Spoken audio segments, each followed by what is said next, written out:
Premier film. Il y a quelqu'un là?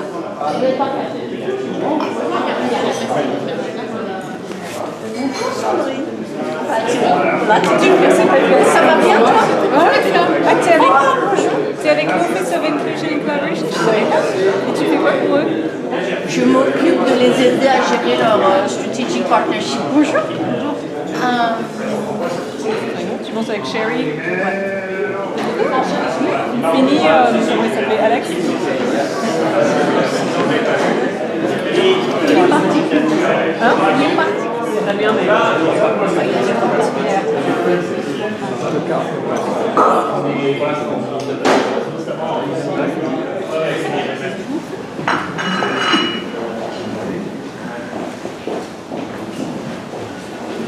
Dernier passage au bar.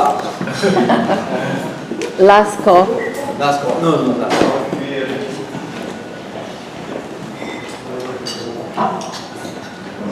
Très heureux de vous avoir avec nous ce soir. Jean-Louis n'a pas pu être présent, malheureusement. Vous allez devoir vous contenter du remplaçant, moi. Ce qui est dommage. Nous avons ce soir le plaisir d'accueillir Patricia Nakache, qui a quelques histoires intéressantes à nous raconter, comme vous allez pouvoir le voir. Patricia est pour l'instant General Partner chez Trinity Venture, qui est à mon sens, une des plus belles firmes de venture capital de la Terre. Et j'aimerais bien savoir comment on est arrivé là. Donc, tu es né où? Ah, je suis née à New York. Alors... Ok. mais bon, je raconte toute l'histoire. Allez, vas-y. On a le temps, tout le monde est assis, c'est bon. On peut y aller. Il y a à boire à manger, c'est bon. Ils peuvent nous remplir encore, c'est bon. Bon, je suis née à New York, mais je suis... bon, j'ai double nationalité. Alors, mon père était français, ma mère est américaine. Et quand j'avais 6 ans, on est parti en France pour habiter pendant 6 ans, avant de revenir aux États-Unis, Washington DC. Alors, on était en France parce que bon, mon père travaillait pour... il était un des premiers employés à CSC, Computer Sciences Corporation. Alors, un grand intégrateur de systèmes d'informatique. Alors, on était en France parce qu'il faisait le système de douane pour l'aéroport Charles de Gaulle. Mais je sais que tout le monde adore l'aéroport Charles de Gaulle. Oui, surtout les douanes. Ah oui, surtout les douanes. Parce que c'est vrai qu'en termes d'efficacité... Mais c'est pas de sa faute. Ils ont un logiciel depuis. Mais ça a pris 5 ans. Ça a pris 3 ans. Ça devait être en COBOL à l'époque. Pardon? Ça devait être du COBOL? COBOL? Je sais. Faut demander. Bon, alors, oui, on est retourné ici aux États-Unis. Et puis, c'est pour ça que je dis toujours à Marc que j'ai le vocabulaire d'un enfant de 11 ans, parce que j'avais 11 ans quand on est retourné. Et après, bon, j'ai fait mes études de l'université à Harvard, où j'ai spécialisé dans la chimie et la physique. C'est pas si facile. J'ai 2 filles, moi. J'ai essayé de leur faire des sciences. Ça l'a pas fait parce que je faisais du logiciel moi-même. Comment il a fait ton père? Ah, d'accord. Bah, je ne sais pas comment c'était dans votre maison, mais dans ma maison, il y avait vraiment le sentiment, et je ne sais pas si c'est bien ou pas, hein, mais il y avait vraiment le sentiment que si on était intelligent, on étudiait sciences et maths. Et ça m'a pris... Non, mais ça m'a pris... c'est français. Non, mais ça m'a pris aller à l'université et rencontrer l'homme qui devenait mon mari, qui n'étudiait pas le maths et les sciences, pour m'apercevoir que non, c'est pas vrai. Il y a beaucoup de gens intelligents qui étudient les autres choses. Mais je pense que vraiment, mon père est né... oui, il est chinois, né en Algérie. Et bon, sa jeunesse était pendant la Deuxième Guerre mondiale. Et je pense que pour beaucoup de gens de cette génération, c'était très important d'avoir des études où on pouvait trouver un métier. Et si on pouvait trouver un métier comme ingénieur, c'était vraiment... C'est très français. Oui, je pense que c'est assez français, oui. Alors c'est pour ça. Alors, Alors, je me suis spécialisée dans la chimie et la physique. Je pensais que j'allais prendre mon doctorat dans la chimie. Et je me suis aperçue que je passais mes étés dans les laboratoires. La chimie, oui, je fais de la chimie, ouais. Mais j'avais pas tellement le temps que je passais dans les laboratoires. Alors je me suis dit, je vais essayer quelque chose d'autre. Et quand je suis finie, je suis allée chez McKinsey, parce que c'est ce que tu fais quand tu sais pas. Quand tu sais pas quoi faire. Exactement. Bah, bien sûr, quand tu sais pas quoi faire comme tu fais Harvard et après tu fais McKinsey. Tout à fait. Mais tout le monde, mais bien sûr. Bon. Mais c'était parfait pour ça, c'était vraiment parfait. Ouais. Pour apprendre un peu sur business. Entre université et McKinsey, j'ai gagné une bourse pour passer un an en Australie.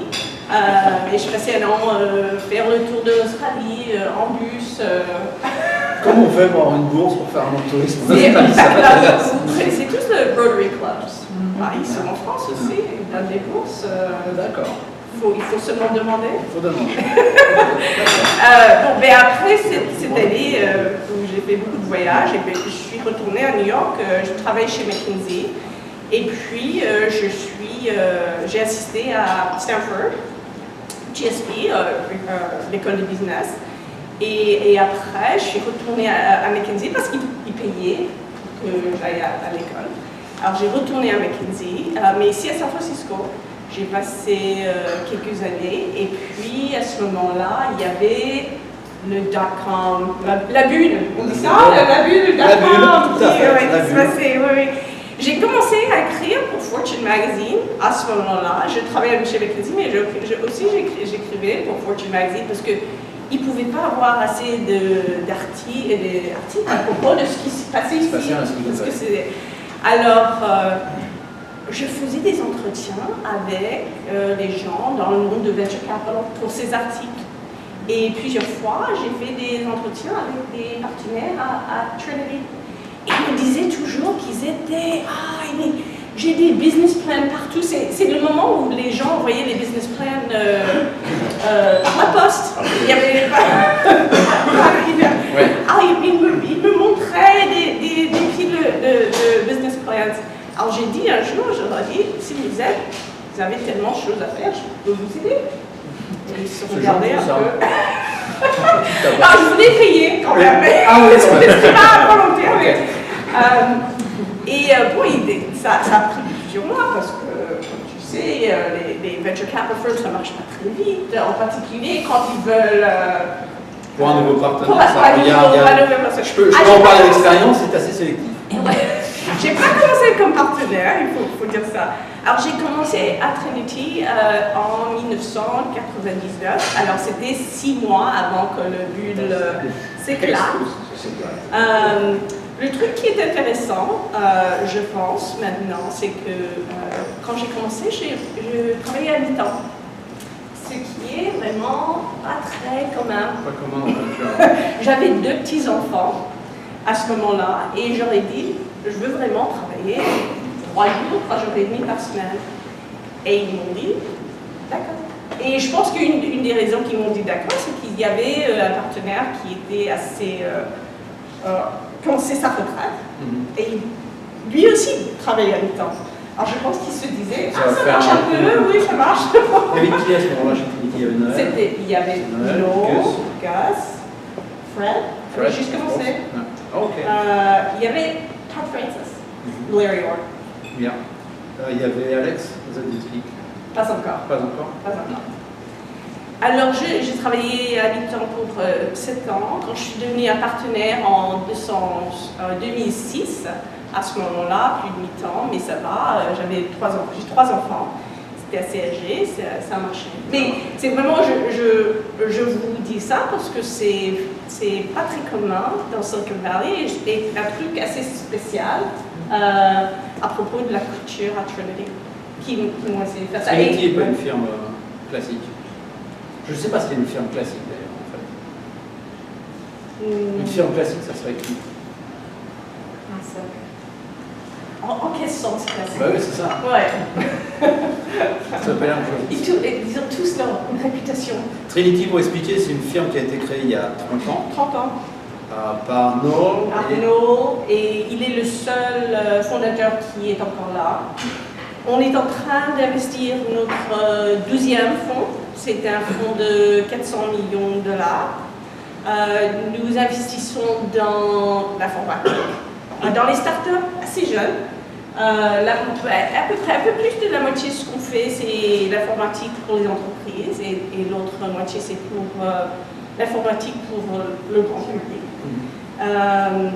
Mais on fait normalement Series A, un peu de Large Seed, un peu de Series B. Ok. Alors, est-ce qu'on a une bulle en ce moment? Oui. Oui, en particulier, on est dans un bulle pour les late stage investments. Ça commence à se corriger. Mais je ne sais pas combien de unicorns on a maintenant. Il y a plus de 200, presque 200. Non, ça va pas. Il y en a très peu qui sont pour les tours. Non, pas encore. Mais il commence à y avoir des down rounds, Ouais. des flat rounds, mais c'est peut-être un down round quand on regarde tous les terms qu'il y a. Alors ça commence à se corriger, mais lentement. C'est assez lentement. Pour les séries A, série B? Ce que je vois en ce moment, c'est que vraiment, il y a deux mondes. Il y a le monde, genre en anglais, haves and have-nots. Il y a les haves, où il y a encore beaucoup de compétition et pas beaucoup de changements d'évaluations.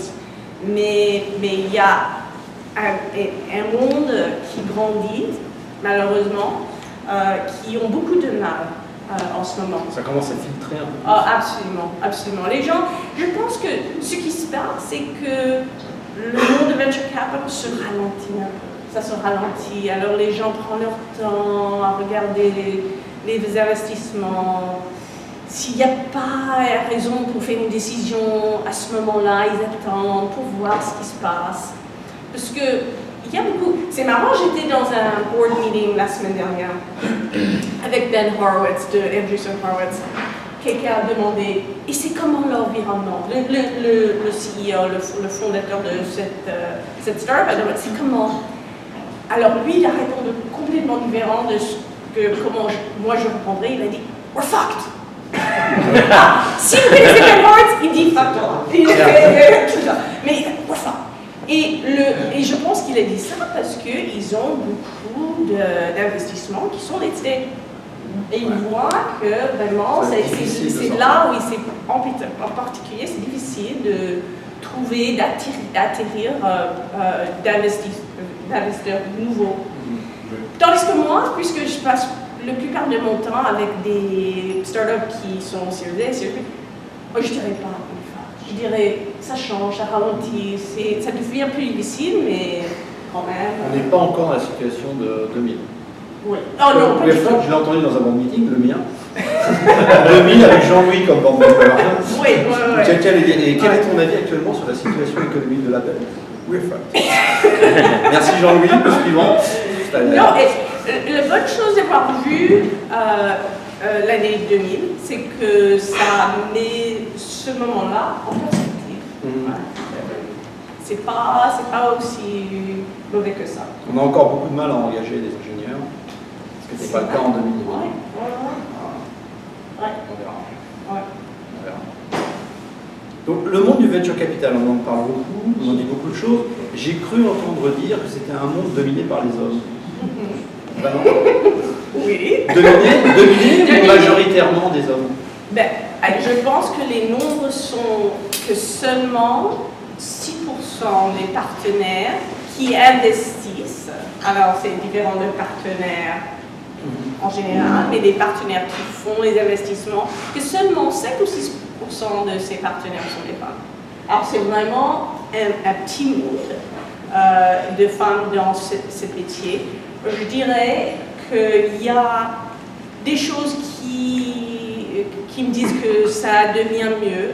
Première chose, c'est que je regarde les jeunes qui rentrent dans l'industrie. Il y a beaucoup plus de femmes qu'il y avait quand je commençais, il y a 7 ans.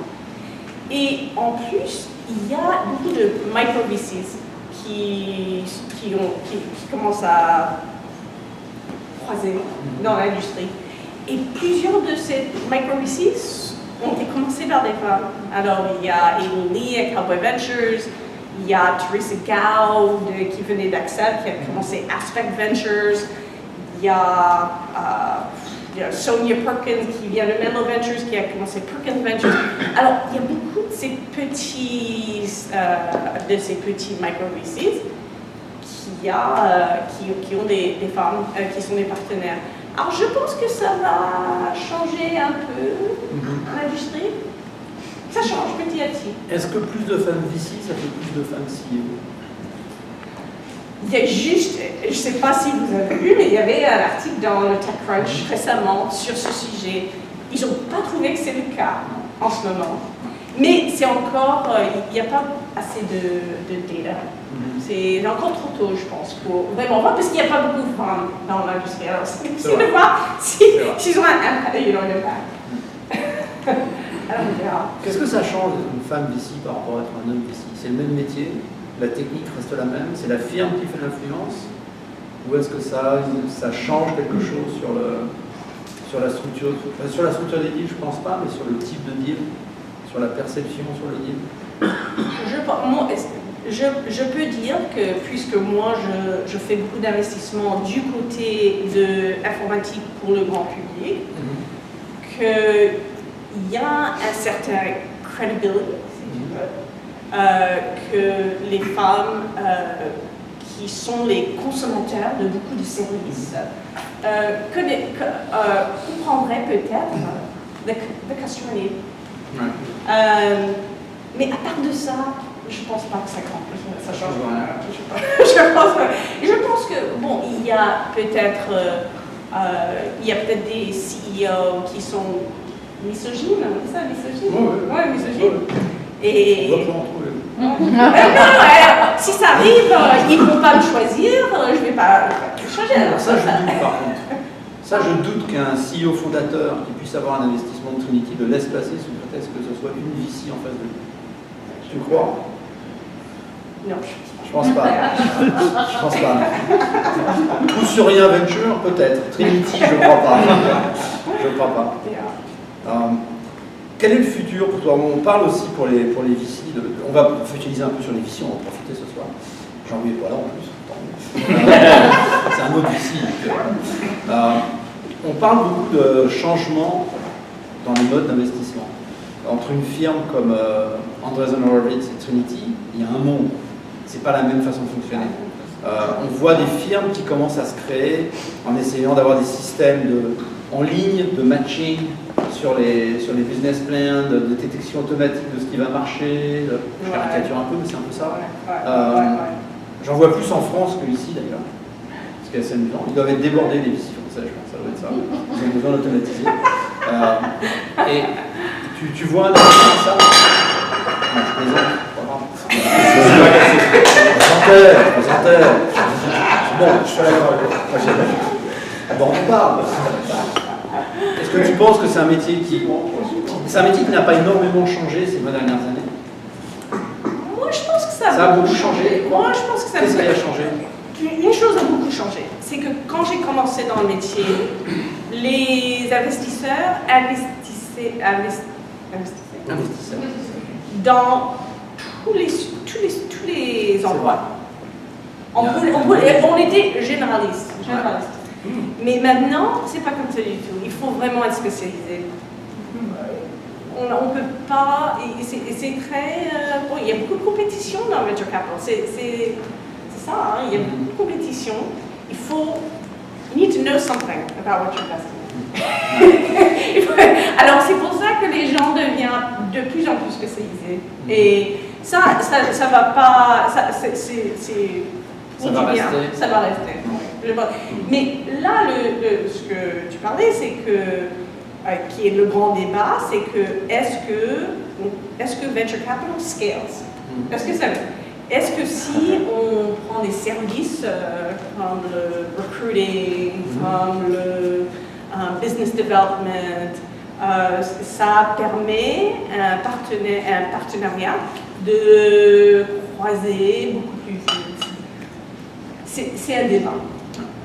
On verra dans 5 ans, 10 ans, parce que si ça va vraiment marcher. Nous, à Trinity, on est vraiment un peu comme Benchmark, c'est vraiment comme un craft. Ouais. On est, Pour donner des chiffres, Trinity, c'est 8 General Partners. Oui. Benchmark, 6. 6. Et pas beaucoup de gens autour, en fait. Que Andreessen Horowitz, ils sont 200, je pense. Oui. C'est énorme. Ouais. C'est énorme. 160, quelque chose comme ça. Ouais, C'est ouais, énorme. ouais. Donc il y a des General Partners plus intéressés que les autres. Mais il y a une armée de gens qui ramènent les business plans, qui font tout. Alors, l'innovation dans le monde de venture capital, je pense que c'est magnifique. Et je pense que Justin Horowitz fait beaucoup pour faire des changements, réinventer l'industrie. Mais ça ne va pas tout marcher. On verra comment ça marche. Le modèle d'entrepreneur in residence, c'est intéressant. Voilà, tu peux parler de ça. Marc était, vas-y. il était entrepreneur en residence à Trinity et c'est vraiment. Le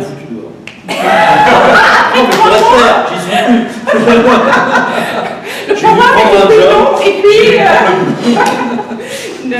C'est un stage. C'est un stage. C'est un stage de 3 mois. Où vraiment l'entrepreneur peut vraiment apprendre tout ce qui est le monde de venture capital. Alors, ils viennent à tous nos partner meetings.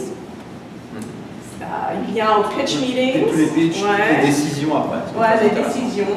Et pour nous, c'est bien parce qu'on a un voix frais à la table. Parce que normalement, nous, on se travaille avec les uns les autres depuis des années. Je sais ce que Gus va dire, il sait ce que je veux dire. C'est bien d'avoir quelqu'un qui a un perspective nouveau.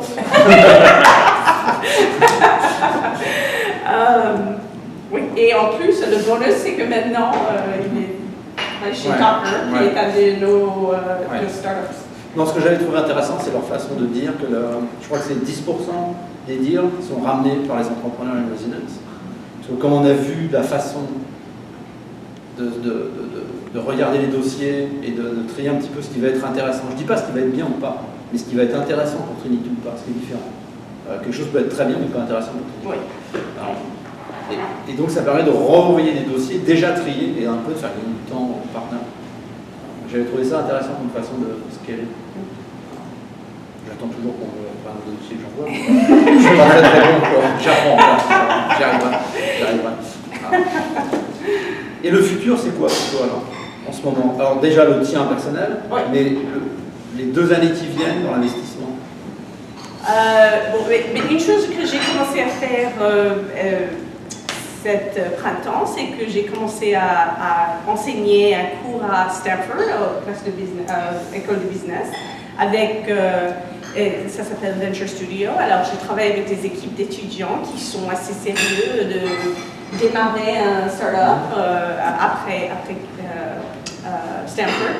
Alors je fais ça et c'est vraiment, je pense que je trouverai de bonnes idées pour de bonnes équipes pour Trinity, mais aussi ça fait quelque chose de différent et ça force à remettre en cause. Un peu, ça force à remettre en cause et à formuler les choses qu'on pensait à la Exactement.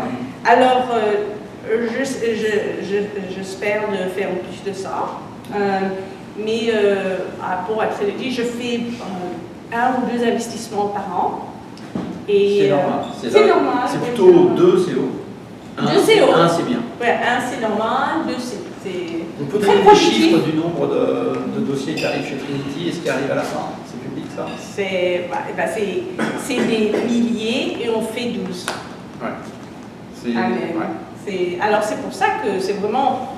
On rencontre beaucoup d'entrepreneurs avec beaucoup d'idées qui ont beaucoup de mérite. Mais on ne peut pas tout faire. On fait seulement 10% 10 à 12 investissements par an. Alors c'est vraiment que, est-ce qu'il y a un match avec notre stratégie, ce qu'on cherche. C'est dommage parce qu'on sait beaucoup d'investissements qui sont assez intéressants, mais on ne peut pas tout faire. Et comment tu vois les 2 années qui viennent pour les VC? Je pense qu'ils sont assez bien pour les nouveaux investissements. C'est-à-dire que ça va être une mauvaise année pour les entrepreneurs, donc excellent pour les VC. non, moi je dirais que c'est aussi un bon période pour les entrepreneurs. Pour commencer un business. Pour commencer, parce que c'est beaucoup mieux de commencer dans un environnement où on est frugal, on ne dépense pas l'argent partout. C'est vraiment, c'est bien de commencer avec une culture qui est basée dans la réalité. Je pense que les derniers 4 ans n'étaient pas vraiment la réalité. Alors moi je dirais que c'est aussi un bon temps pour les entrepreneurs. Très bien. Merci. Je présume qu'il y a quelques questions. Bonjour, bonsoir Patricia. Jean-Michel Fournier de Jim. Je voulais savoir comment tu vois les relations entre les startups françaises avec des investissements américains. Parce que ce qu'on s'aperçoit, c'est qu'il y a de plus en plus de startups françaises qui viennent aux États-Unis. Regarde par exemple au CES cette année. La France était le 2e pays le plus représenté au CES. Et on a de plus en plus d'entrepreneurs qui viennent nous voir ici pour justement commencer à avoir des contacts avec des VC, avec des groupes d'angels. Donc je veux savoir un peu ton opinion sur un peu l'internationalisation. Ça s'est fait beaucoup avec Israël et les États-Unis. Comment tu vois le positionnement de la France par rapport à ça? Eh bien, je vais parler pour Trinity, puisque nous investissons quand les startups sont très jeunes, le Series A. Je ne fais pas de site, c'est des séries, donc Series pas A. très jeune. Yeah, c'est assez jeune. Hein. Le Series A, normalement, c'est pas... On a d'habitude d'être assez proche avec nos investissements. Alors, pour nos startups, on prend un board seed, on est vraiment engagé. On est vraiment engagé. Alors, c'est beaucoup plus difficile de faire ça si le startup est situé en France. Mais on peut le faire et ça se passe beaucoup avec les startups d'Israël, si son headquarters est ici, et aux États-Unis, ça ne devrait pas être Silicon Valley. Mais les ingénieurs sont encore en France. Ça marche. Et puis, on en a plusieurs dans notre portfolio qui sont comme ça. Docker, ils sont des ingénieurs. Je commence à développer à peine la France, mais il n'y en avait pas que vous avez. On a plusieurs CEO français, mais on n'a pas de fondateurs français, mais on n'en a pas qui ont des ingénieurs en France. Mais ça marcherait pour nous. Mais je dirais que pour les fonds qui sont later stage, ils ont plus d'habitude d'être un peu plus éloignés de leur investissement. Alors je pense que c'est beaucoup plus facile à ce moment-là. C'est seulement le stage où nous, on investe. Merci. Mais je pense qu'il y en a beaucoup de startups qui viennent aux États-Unis, ou bien en cherchant des investissements, mais aussi juste pour bénéficier de l'environnement ici. Quand j'ai passé un peu de temps chez Trinity, j'avais beaucoup essayé de ramener des boîtes françaises. Et le retour que j'avais eu de tous les fonds avec lesquels j'avais discuté, il y avait Trinity en tête, Benchmark, Greylock, Sequoia, enfin les suites actuelles. Il faut au moins que le staff, le CEO soit ici, pour pouvoir discuter avec, pour pouvoir le coacher, pour pouvoir le changer aussi, si jamais il y a un problème. Mais avoir les ingénieurs en France, c'est pas un problème. Si la boîte a fait un flip, c'est-à-dire voir François, et que la société est devenue américaine, que l'état-major est ici, et que les ingénieurs sont en France, c'est absolument pas un problème. Même que les appels de Fenton, c'est un avantage. Dans ces cas-là, c'est un avantage. S'ils reconnaissent la qualité de l'ingénierie française, c'est pas un problème. Mais il y avait eu une longue discussion, déjà ton temps de parole, entre Macron et Bill Gurley, quand ils étaient passés. Et Bill avait bien expliqué à notre ministre que pour lui, si jamais il y a un problème et on arrive à devoir changer le CEO, ce qui se passe pas forcément mal, il peut rester un CTO, le fondateur, la boîte grossit, le gars n'arrive pas à clocher avec la boîte, ça arrive très souvent. Pour lui, trouver un nouveau CEO, c'est 3 mois d'interview, de process, et il ne peut pas déménager 3 mois à Paris. Donc il faut que le staff soit ici. Et je pense qu'il a très bien, c'était une bonne formulation du problème. Il ne peut pas interagir. À côté de ça, je me souviens de VC français à Paris qui me disait qu'il refusait d'investir dans une société s'il ne pouvait pas aller les voir en scooter. C'était leur rayon d'action. C'était si je ne peux pas, s'il y a un problème, aller voir le gars, discuter avec. Ou au moins, on peut aller sur un Vous avez une Tesla. Bon, mais ça roule pas pareil, quoi, si tu veux. C'est ça le truc. Dans Paris, si tu dois prendre la voiture pour aller voir quelqu'un, c'est une catastrophe. Ou la banlieue, c'est une catastrophe. Et la banlieue, c'était possible parce qu'il pouvait y aller en scooter. Donc s'il y avait un problème, il pouvait aller voir le gars. S'il ne pouvait pas, il ne voulait pas. Et c'était pas idiot. C'était Galileo. Galileo qui m'a dit ça. C'était pas stupide. Et je crois qu'il y a cette réaction-là de la part des lycées. Est-ce que tu aperçois qu'il y a plus de développement de centres de recherche et de services en France, en sachant qu'il y a quand même un problème de ressources maintenant ici?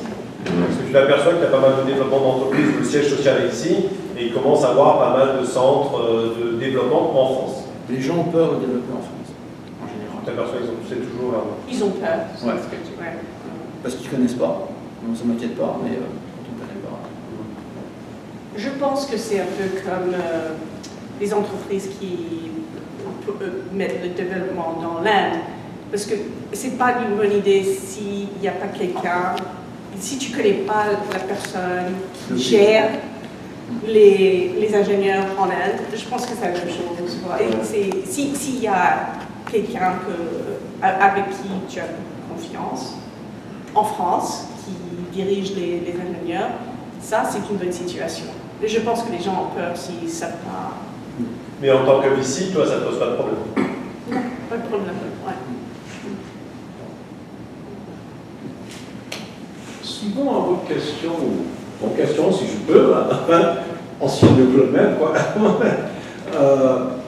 Est-ce que vous, Trinité ou autre cabinet de capital risque, si je peux le dire, je suis trop français, quoi. Mais enfin, est-ce qu'il y a un système pour différencier entre les bonnes idées et les grands business? Comment pour scale, pour faire la scalability?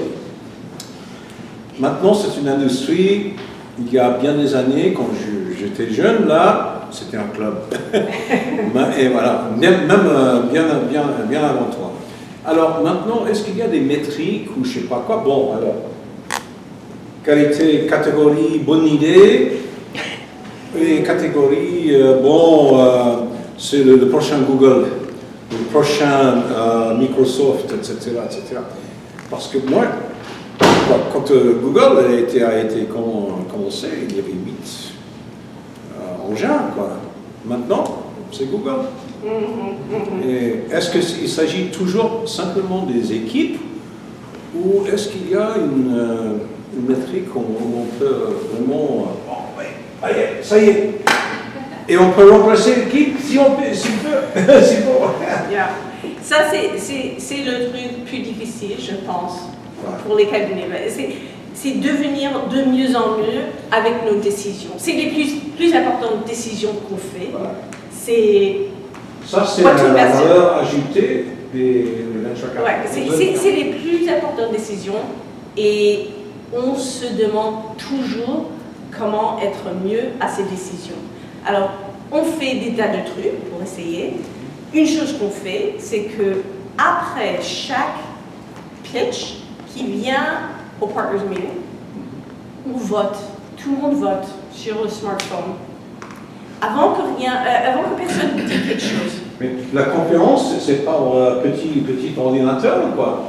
C'est sur le smartphone en fait. Oui, justement. Voilà. Vous n'êtes pas dans ma chambre. Oui, on est tous à la table. Et ce qu'on fait maintenant, c'est qu'on regarde tous les votes et on regarde l'histoire, comment Patricia elle a voté oui sur cet investissement, mais ça marche pas bien maintenant. Et on regarde tous mes votes. Non mais c'est vrai, hein. Mais c'est comme ça qu'on apprend. Mais c'est comme ça qu'on apprend. C'est TikTok ou c'est je vote tel ou tel, pourquoi? Et les raisons sont pourquoi? Bon, au minimum, on utilise on a 4 chiffres. Ouais. 4, c'est hell yes. Et 1, c'est that was a waste of my time. Ouais. Ah, C'est comme la SAT. C'est un chiffre. Mais plus de notes que tu écris, le mieux que c'est pour tout le monde. Et le mieux, c'est pour moi, pour apprendre plus tard, pour regarder.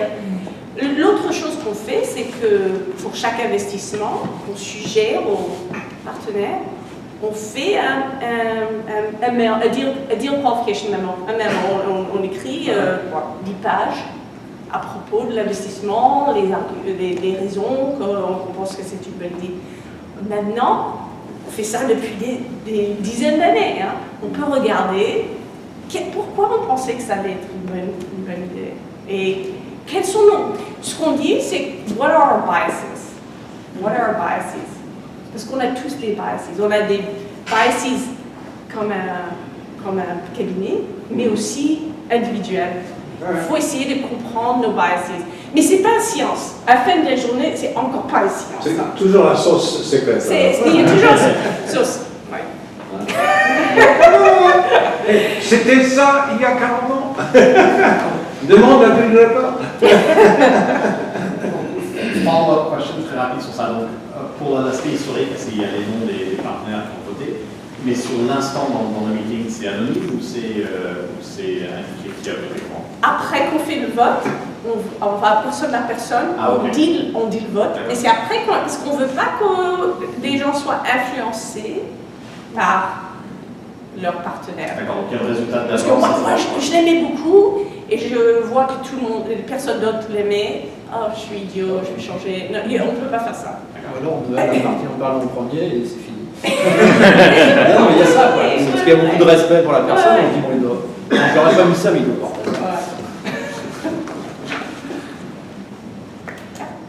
Bonjour, Germain. Donc moi, ça fait 3 mois et demi que j'ai déménagé à San Francisco de Paris. J'étais entrepreneur là-bas. Et vous avez parlé, enfin, on voit miroiter la Silicon Valley de loin, et puis on arrive ici, et vous avez parlé des haves et des have-nots.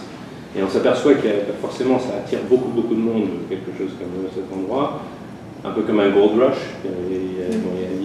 C'est légitime, hein. Il y a des gens qui travaillent sur des vraies solutions, et il y a des gens qui essaient de faire. Il y en a plus au monde. Ouais, non, mais c'est une raison. Mais après, la question c'est quand on est et en même temps, c'est une culture qui se veut très accessible, théoriquement. Ouais, théoriquement, ouais.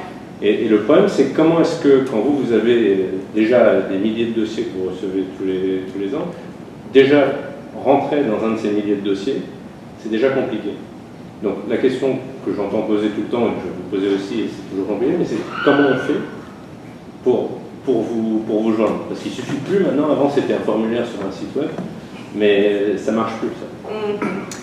Bon, ce que je vais dire, c'est pas de magique. Tu vas avoir une introduction, un warm introduction. C'est ça le plus important.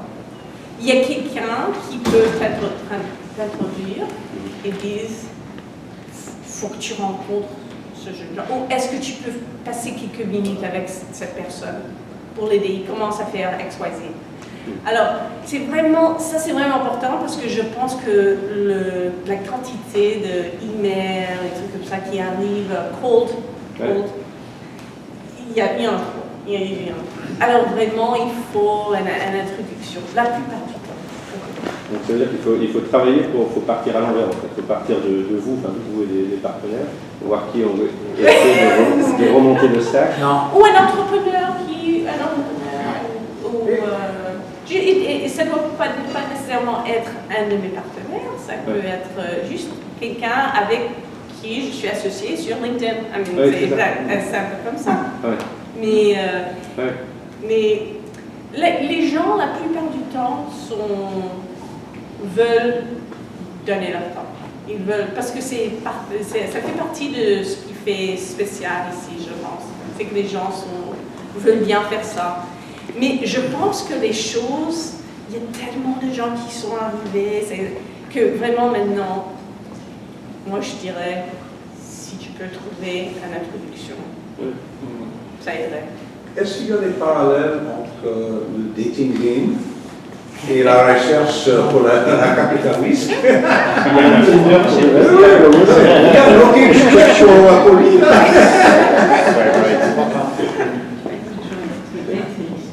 Moi, j'ai réussi. Pardon? Il faut aller voir plein de gens, le plus de gens possible, de balader dans les meet-up et ne pas assumer que la personne qui est en face de toi, qui a l'air bizarre, qui a l'air de rien, elle ne pourra pas t'aider. C'est comme ça que tu vas présenter ton projet à quelqu'un. Déjà, tu vas le présenter plein de fois, ça va te permettre de peaufiner ta présentation, d'être beaucoup plus percutant. Mais tu vas te trouver sur un gars, tu t'y attendras pas, et il va dire attends, donne-moi ton truc, je vais l'envoyer à quelqu'un. Et ça va tomber sur le dos patatien. C'est comme ça. Si tu cherches à créer les ramifications, c'est trop compliqué, je pense. C'est un petit mini. Bonsoir, je suis Sandrine, je bosse chez Cisco, on a un fonds qui investit énormément dans la vallée, mais ma question n'est pas très business, mais plutôt valeur dans la vallée. Vous avez 3 enfants, moi j'en ai 2 qui sont petits. Comment est-ce que vous faites en tant que mère quand vous côtoyez des tas de gens qui deviennent riches très vite dans une vallée où les valeurs sont axées sur la réussite rapide, le fail quick and then bounce back quickly, pour élever des enfants alors que vous côtoyez tous les jours des gens qui n'ont essentiellement qu'un but dans la vie, c'est de vendre vite et vendre bien, pour ground your kids, pour qu'ils aient des valeurs un peu plus, je ne sais pas si c'est ce que vous faites, mais c'est un souci qu'on a entre beaucoup de mamans, et papa aussi, de se dire, how do you keep your kids grounded? Non, je pense à ça tout le temps. Tout le temps. Alors, mes enfants sont maintenant, là j'ai 20 ans, 17 ans et 13 ans, ce sont mes 3. Et bon, une chose que j'ai fait, c'est que tous mes enfants sont dans les écoles publiques. Moi j'habite Menlo Park, comme vous savez. Il y a MA, ouais. Et mon aîné, maintenant, il est à Harvard, oui, et puis il va passer son été à Paris, parce que je suis très content, il a un stage à Paris pour l'été. Mais les écoles publiques, ils sont plus divers. Il n'y a pas tout le monde qui est venture capital, blablabla. Alors, ça a aidé. On est dans la même maison, on est depuis 20 ans. On n'a pas déménagé dans son grande maison. On essaye de montrer d'autres parties du pays et du monde parce que des fois dans Silicon Valley, on a l'impression que tout le monde est ici et c'est pas vrai. Évidemment, c'est pas vrai. Alors, j'ai pas la solution. Je struggle avec ça tous les jours. Mais c'est des choses que j'ai essayé de faire. C'est pas facile. Tu vois vraiment que les entrepreneurs sont là pour gagner de l'argent? Moi, je sais qu'en bossant chez Cisco dans l'équipe M&A, c'est un énorme moteur. Tous les jours, on côtoie je m'occupe du onboarding de tous les employés. The number one question is, how much money are we going to make? Ah oui, ça d'accord. Dans ce cas-là, ouais. Mais les entrepreneurs que je connais, moi, que j'ai vu devenir riches, aucun n'était là pour devenir riche. Ils étaient là pour que leur truc marche. Peut-être, mais c'est juste in the valley, dans l'ambiance générale. L'ambiance générale, c'est... Non, c'est pas son problème, c'est faire marcher la tête. Tous ceux que je connais. Je ne parle pas des gens individuellement, c'est juste... Peut-être pas les founders. Les founders, c'est juste une vallée, c'est la réussite et c'est pas une chose mauvaise. Je pense juste on vit dans une bulle et quand on grandit dans cette bulle, je pense qu'un souci qui est légitime, c'est de dire comment faire en sorte que mes enfants ils comprennent que c'est très bien d'être ambitieux, de vouloir changer le monde, d'être un disruptor, mais qu'on n'a pas... c'est dans les moi, je me demande s'il y a beaucoup de jeunes de cette partie de Silicon Valley qui vont tous vouloir être ingénieurs, même si ce n'est pas vraiment leur passion. Ça m'inquiète un peu. Je n'ai pas vu que tu voulais être ingénieur encore. Vous avez bien fait. Ils étaient aimés et d'autres aussi, quoi. Donc, rien à faire. Qui d'autre? John, je suis une compagnie qui fait du marketing, SaaS marketing. Ma question c'est, quels seraient les thèmes très percutants pour vous en ce moment, justement, dans le logiciel entreprise? Logiciel entreprise. Ouais. Bon, ben, les thèmes, et moi, ça va être assez haut niveau, hein, parce que c'est pas l'endroit où je passe la plupart de mon temps, mais on voit beaucoup dans la sécurité en ce moment, beaucoup. Et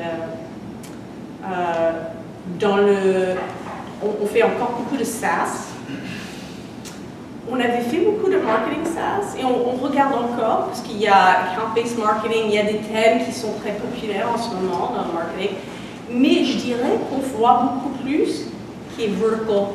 Alors des industries, alors pour le SaaS pour le healthcare industry ou SaaS pour insurance, right? So vertical SaaS. Cloud, and, DevOps. On a un partenaire que Marc connaît très bien, Dan Scola, qui vraiment tout ce qu'il fait, c'est dans le DevOps world.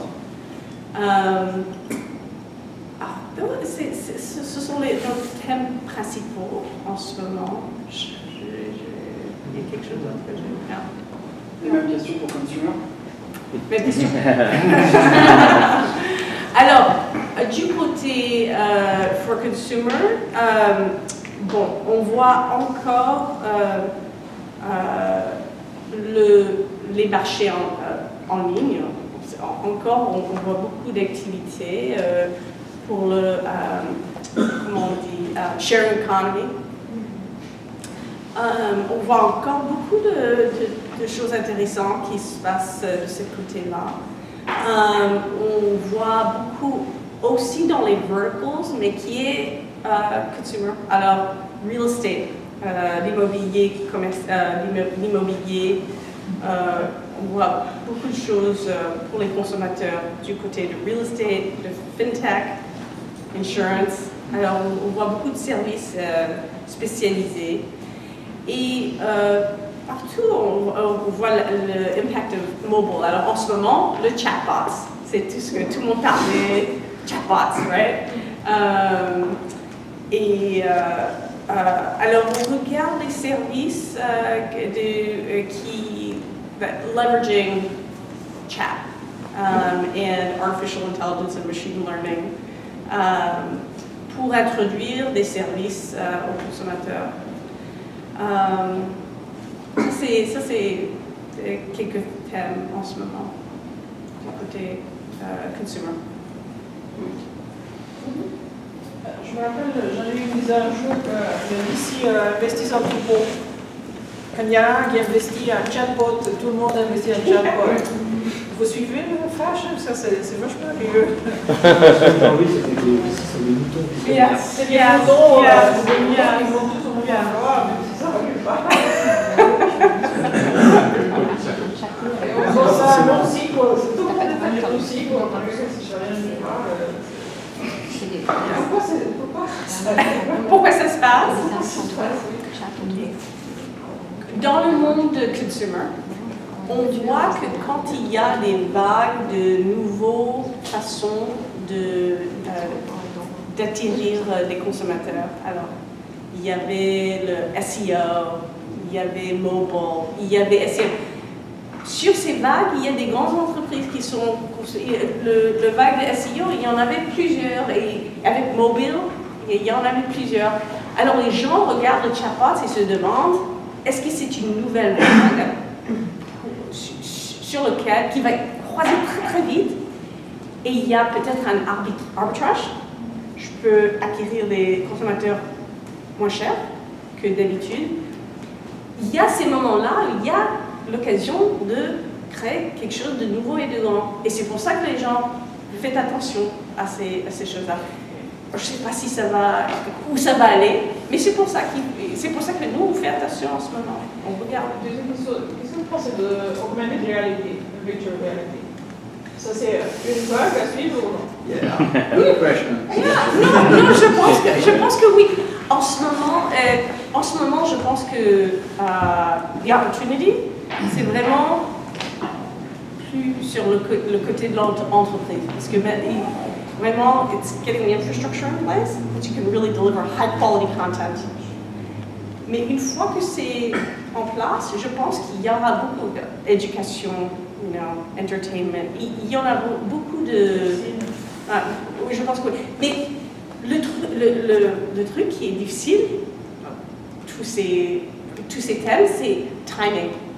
Quand est-ce que va être le bon moment? Je pense qu'on a tous, beaucoup de nous ont des expériences avec des bonnes idées, mais le mauvais temps. Trop tôt, trop tard. C'est ça ce qui est difficile. Sur le timing, Patricia, il y a des propos que j'ai lus il n'y a pas très longtemps qui étaient attribués à Jeff Bezos qui disait en fait j'ai choisi mes investissements sur ceux qui n'allaient pas changer pendant les 10 années à venir. C'est une façon un peu révolutionnaire de présenter les choses. Mais est-ce que ça vous plaît et pourquoi? En venture capital, on a l'expression the 2-10 rule. On pense que ça va passer dans 2 ans, mais ça va prendre 10 ans pour changer. Alors, c'est pour ça que peut-être, oui, j'aime peut-être un peu ça. Parce que le AR, ça on peut penser maintenant, mais ça va peut-être prendre 10 ans que ça devient commun. Ce que disait le reste de l'article, il disait, oui, en effet, moi j'ai compris que j'allais pas trouver un client qui allait venir me trouver pour me dire, tu sais Jeff, c'est bien, mais pour tes produits, j'aimerais mieux que ça soit livré doucement, que ça coûte plus cher et que ça soit pas de bonne qualité. Et ça, je me suis dit que ça allait durer au moins 10 ans et que c'est comme ça que j'ai réussi dans... C'est vrai, hein, Je sais pas si ça marche pour les VC par contre. Tu veux être sur des trucs justement où tu es le premier. Tu es sur un truc qui change, tu es sur un changement. Quoi. Mais pas toujours le premier aussi. Je pense pas. Mais pas le premier sur le changement, le premier sur le moment sur la vague. Sur la plus grosse vague, pas sur la petite. Pas sur les petites vagues. Et bonjour Aurélia Séton, je travaille aussi dans la tech sur les investissements entre un des grands aspects qui définit le sérail du Silicon Valley, c'est que comme les turnarounds sont assez rapides, en fait, on peut être first time, second time, third time CEO dans une carrière. Donc, est-ce que vous avez une philosophie par rapport au fait d'investir, étant donné l'importance des fondateurs, sur des first time versus second time ou third time CEO, et comment est-ce que ça marche par rapport à votre attitude pour aider les gens qui peut-être sont des first time CEO et en même temps miser là où vous avez plus de chances de faire du return? Moi, j'ai investi dans first time, second time, je sais pas, peut-être j'ai des third time, je sais pas, je suis pas sûre. Le truc que j'ai remarqué, c'est que pour les second times, ils sont très influencés par leur expérience. Alors, j'ai eu plusieurs second time CEOs où la première fois, c'était pendant le dot-com bubble. Et avec le second startup, le moment où il y avait l'occasion de vendre et de gagner de l'argent, ils ont fait. Parce qu'il y avait pendant la bulle, dot-com bulle, ils pensaient qu'ils étaient riches et ça a tout disparu. Alors, seconde fois, ils ont vraiment été très influencés. Alors, ça peut être bien ou pas bien. Mais je pense que c'est vrai que pour le second time CEO, ils peuvent bouger plus vite, il faut moins de bêtises. Mais en même temps, ils ont des bagages. You've got some baggage with you, right? And you've got scars. Alors, j'ai pas vraiment de préférence. Il y a des pros et cons. Si j'en refais, ça sera la 4e fois. Les cicatrices, c'est un peu compliqué. C'est vrai pour les investisseurs aussi, on a tous des cicatrices. Ouais. Hein. Alors moi, le problème c'est que si j'investis dans quelque chose et ça ne marche pas, je ne veux plus regarder d'idées dans ce secteur. Je suis finie. Mais c'est un peu stupide, hein, parce que il peut avoir de bonnes idées. Il y a plusieurs raisons, c'est peut-être trop tôt. Alors c'est vraiment les investisseurs aussi qui ont les cicatrices et ça peut... et alors pour l'entrepreneur, c'est important de comprendre ça aussi parce que si ton investisseur a des cicatrices ou ça devient des blinders, si tu veux, c'est peut-être pas la meilleure chose. J'avais une question un peu en continu par rapport à ça, c'est quand vous évaluez un dossier, quelle est la part des fondateurs, des dirigeants par rapport à l'idée ou le marché? Moi, tout le monde a leur, comme je disais, biases. Moi, je sais que je suis très... Moi je pèse plus les fondateurs. Parce que, et on dit ça à Trinity, il y a plusieurs fois où on a absolument proven qu'on ne peut pas estimer la magnitude du marché. On pense qu'on peut, mais on ne peut pas vraiment. On peut être étonné, mais bien étonné. Parce qu'il y a des fois des marchés qu'on pense qu'on ne va pas être très bien, très grand. Ça devient assez grand. Et il y a des occasions où on pense que ça va être très grand. Et voilà. Alors, on n'est pas très bien estimé ça. Alors, je pense qu'on pèse un peu plus les fondateurs. Mais il y a d'autres partenariats qui, je pense, sont l'opposé. Sequoia est très connu hein, pour vraiment peser le marché. Et moi, le fondateur, parce que je pense que peut changer. C'est un approche, hein, ça marche très bien pour eux. Comment vous faites du coup? Vous avez des sortes d'assessment un peu... quelle est la grille d'évaluation finalement des fondateurs? Pour les fondateurs ouais. L'introduction, qui ça vient? C'est ça, oui. Ben, il y a plusieurs, il y a domain expertise. C'est bien, good looking. Pour les entrepreneurs français, peut-être dans cette chambre-là, est-ce qu'il vaut mieux commencer au moins avec les VC qui sont liés en quelque manière au système français? Par exemple, Sophie Nova, je ne sais pas si ça existe encore. Ça existe encore. C'est Partech, Partech, oui. C'est-à-dire, parce qu'au moins là, moi j'ai conseillé des copains français, je l'ai introduit, présenté au venture capitalist. Larry, just tell him he should always work with a French venture capitalist. Ok. Mais ce qui est sûr, c'est que je pense que mais ce qui est sûr, c'est que les venture capitalists français, ils comprennent le système d'éducation en France. Ça peut aider. Ils peuvent peut-être comprendre les sociétés. C'est comme ici, comprendre que si tu es un ingénieur à Google, ou si tu fais product de Facebook, qu'est-ce que ça veut dire? Je penserais que peut-être un venture capitalist français peut comprendre tout ça à propos d'un entrepreneur français. Alors ça peut aider. J'aimerais revenir sur... vous avez prouvé que vous n'êtes pas bon pour estimer les marchés. C'est par rapport au vote que vous avez fait de manière systématique et c'est tout le monde fait des erreurs. J'aimerais comprendre à quel point ça devient une preuve. C'est peut-être un mot trop fort.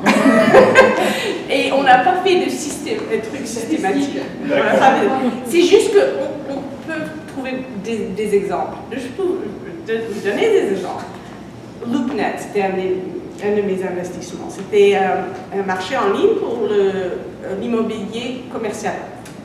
C'était vendu finalement pour 900 millions de dollars à CoStar, une grande société. Mais au début, on se disait, est-ce que c'est grand ce marché pour l'immobilier commercial, pour les gens qui... Il paraît qu'il y a beaucoup de gens aux États-Unis qui achètent des petits immobiliers commerciaux, ils achètent des strip malls, little hotels, motels. Ah, je ne savais pas, hein, mais c'était pas évident. Mais il paraît que c'est un marché beaucoup plus grand qu'on savait. Mais c'est ça, on se demandait, how big is it? On ne savait pas. Mais vous avez fait des calculs, des estimations? Oui, et nos estimations nous disaient que c'était peut-être un marché moyen. 900 millions, c'est pas mal, hein, finalement. Est-ce que c'était vrai que Marcus et Millichap étaient le listeur principal sur Loop.net? Ils étaient investisseurs avec nous? Oui, parce que disons que j'ai eu une certaine expérience avec Marcus et Millichap. Il faut se méfier. Et j'ai des copains qui ont perdu pas mal d'argent en rachetant les listings sur Loop.net. Ils ont... Oui, non, mais ils ont racheté quoi, deux complexes de 150 appartements à Phoenix, juste au sommet de la bulle. C'est comme ça. C'est un site de vente, pas un site de marge. Un site de vente. C'était en principe un Français qui se méfiait. En principe, c'est un âge, quoi. Voilà, c'est comme ça. Donc, les plateformes sont les plateformes, mais nous ne donnons pas des conseils d'investissement comme dit Uber, etc. Il y a aussi un autre point que Patrick a mentionné, c'est qu'il y a beaucoup de succès qui sont issus de pivots en fait. Donc il y a un investissement qui se fait pour une raison, la société finit par faire autre chose avec la même équipe et ça marche très bien. Ouais. Et c'est là, je pense, qu'on se dit que c'est bien d'avoir une bonne équipe. Exactement.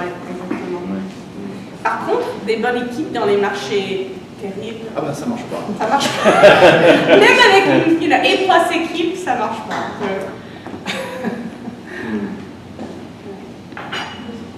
Vous disiez que vous accordiez beaucoup d'importance à l'expertise d'une personne dans son domaine.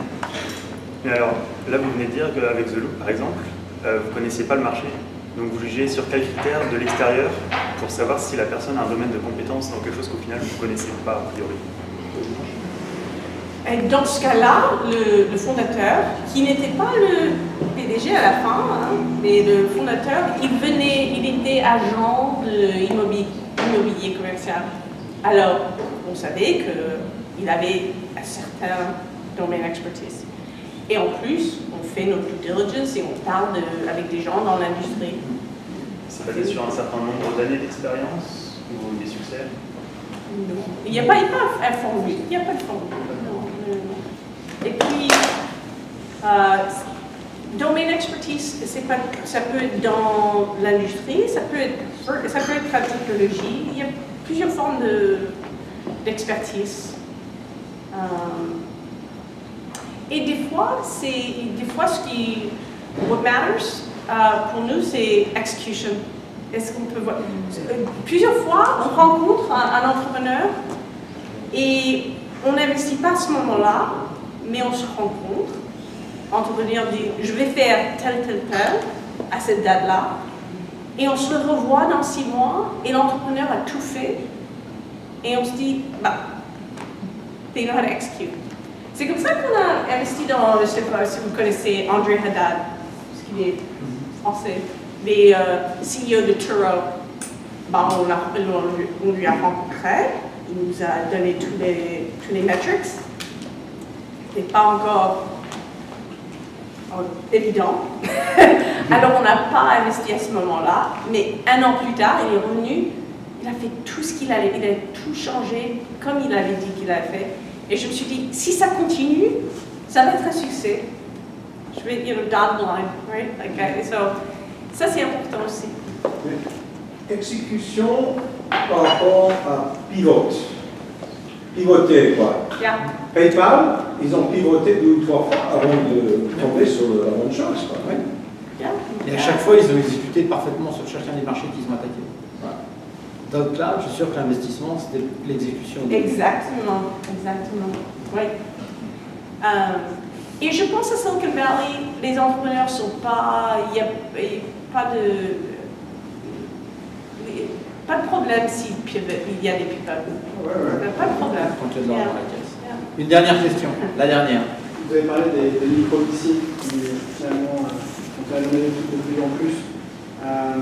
Si on les juge de la même manière que les entrepreneurs, plus sur donc, les personnes, quels sont les micro-VC nouveaux que vous conseillez dans le consumer? Je ne vais pas dire ceux que vous ne conseillez pas, c'est peut-être pas très approprié, mais en tout cas ceux que vous conseilleriez.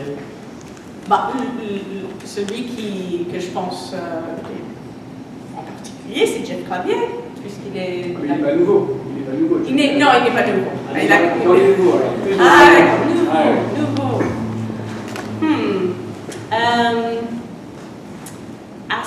I'd say Aspect Ventures. Who else would I say? I think who's really new? And good.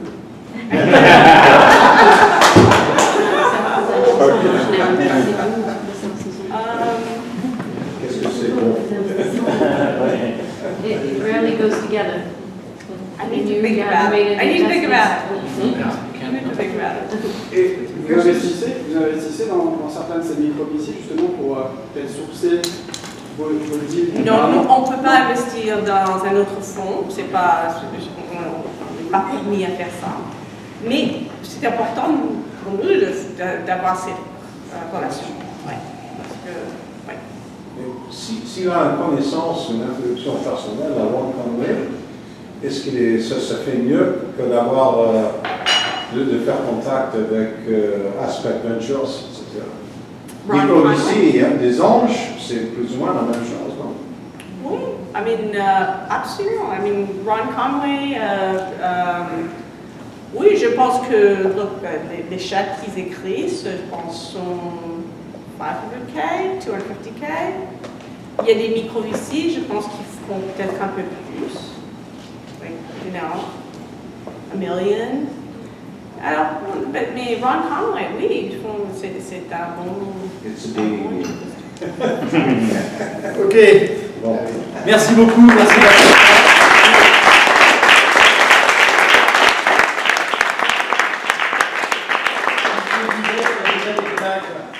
Quand on fait une IPO, on vous donne une plaque. Les VC les exhibe fièrement dans les salles de meeting. Donc vous arrivez, vous êtes très intimidés parce qu'on vous montre toutes les sociétés qui avant vous ont fait une IPO.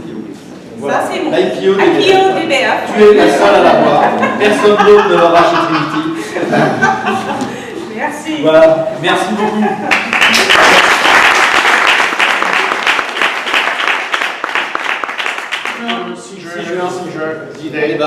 On débarque, oui.